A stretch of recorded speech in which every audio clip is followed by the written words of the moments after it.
Welcome to St. Vincent and Sarah Fisher Center's training video number 2. In St. Vincent and Sarah Fisher Center's after-school and summer tutoring programs, each student will have an individualized folder.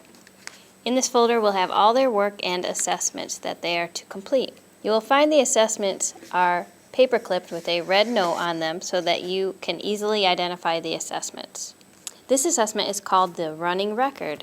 This copy here is for the tutor to follow along as the student reads aloud the passage. These passages come from a website called Reading A to Z. They are leveled to each student's ability. The student will use this copy to read aloud. The volunteer will follow along with this copy. So you'll just pull this apart from the staple.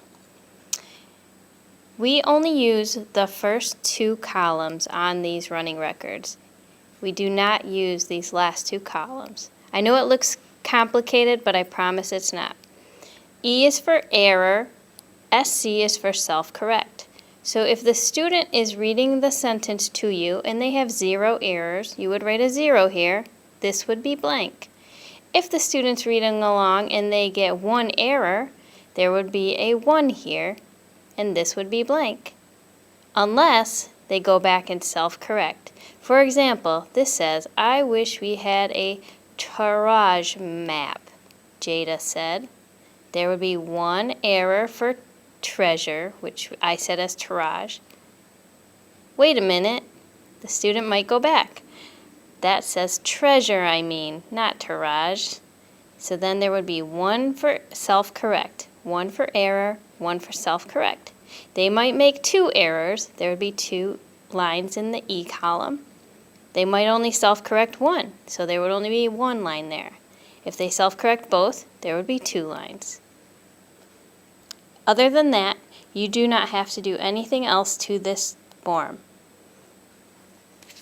After the student reads the passage, they will also be asked to answer comprehension questions. You cannot help them with these comprehension questions. So before they answer the questions, I would say to the student, I am not allowed to help you with these answers. If you're unsure, make your best guess or go back and reread the passage to find the answer.